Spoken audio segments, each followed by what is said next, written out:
faire cette vidéo pour pouvoir vous partager un article que j'ai lu dans un magazine que je trouve très intéressant.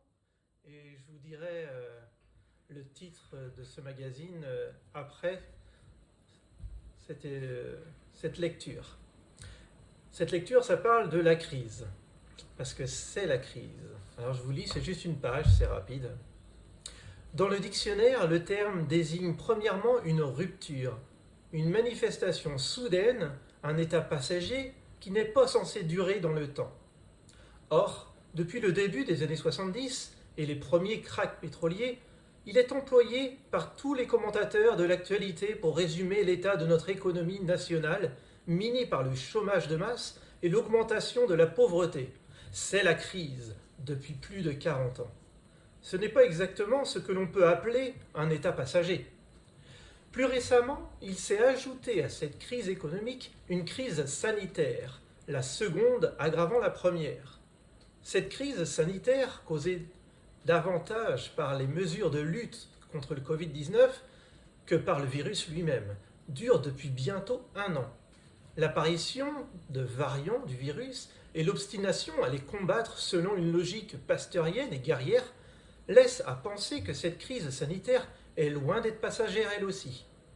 Qu'elle soit économique, sanitaire ou autre, la réaction face à la crise consiste très souvent à chercher des solutions pour restaurer l'équilibre, pour retrouver la situation préexistante à la crise.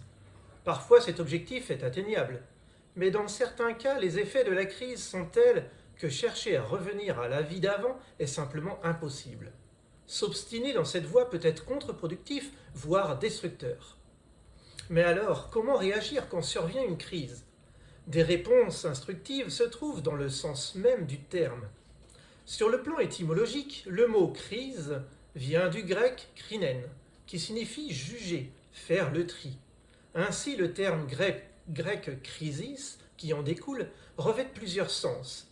Il exprime l'action de choisir, de décider et de séparer. Cela nous donne un premier élément de réponse. La crise est un moment qui nous invite à faire un choix, à nous séparer d'un état, d'une chose, d'une habitude et d'amorcer un changement. Le sanskrit nous apporte un éclairage complémentaire. Dans cette langue indo-européenne, la notion de crise partage les mêmes racines que les notions de nettoyage et de purification.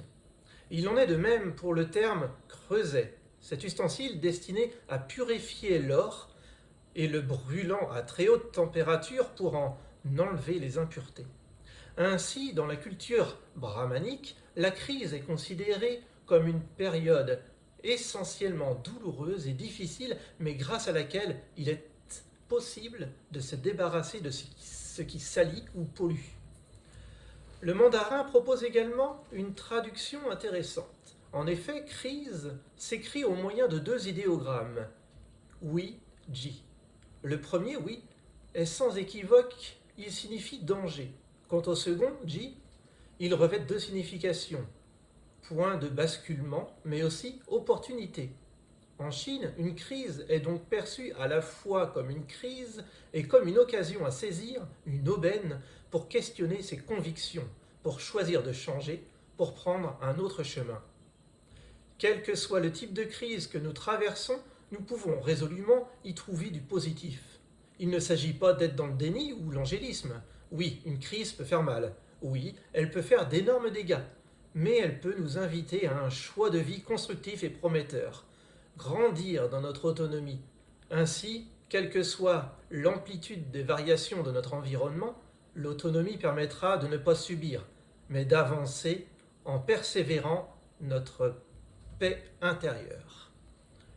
Donc voilà ce petit article que je voulais vous partager, qu'on retrouve dans un magazine, parce que là en fait on parle beaucoup, les médias, de Thierry Casasnovas, on entend du bien, du mal d'un autre côté.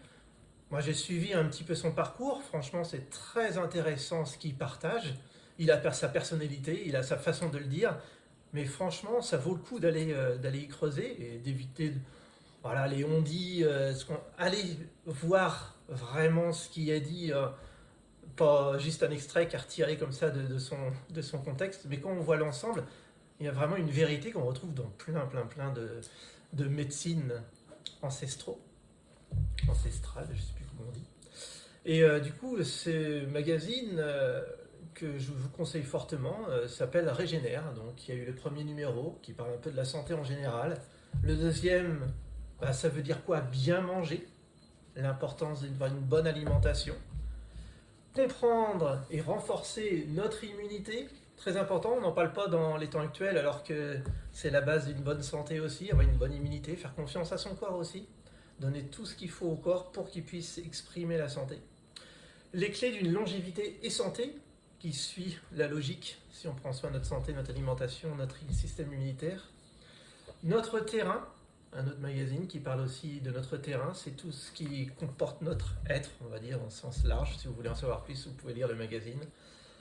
Les bienfaits du froid, pour l'avoir testé en me baignant un 4 janvier, le 4 janvier 2021 d'ailleurs, il y a plein de bonnes vertus à pouvoir dépasser ses propres limites et pour pouvoir faire travailler un petit peu notre système dans ses retranchements et augmenter en fait nos capacités adaptatives.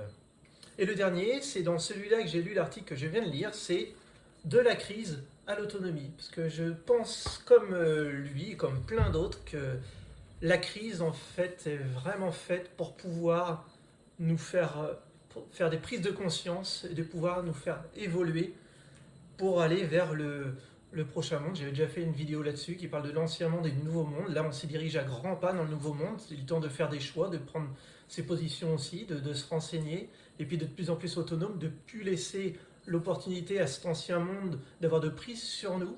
Donc en devenant de plus en plus autonome, responsable, humain tout simplement, on devient un guerrier de la lumière, un être qui va pouvoir être pleinement responsable dans la prochaine vie qui s'annonce et qui avance, voilà, où on doit être responsable, on doit créer notre propre monde. Et donc voilà, savoir d'où vient notre alimentation, comment bien respirer, comment bien manger, comment créer des liens avec les personnes, travailler notre confiance en soi, de pouvoir tout simplement reprendre notre rôle, notre pouvoir humain. Donc je vous remercie de m'avoir écouté et je vous dis à bientôt pour une prochaine vidéo.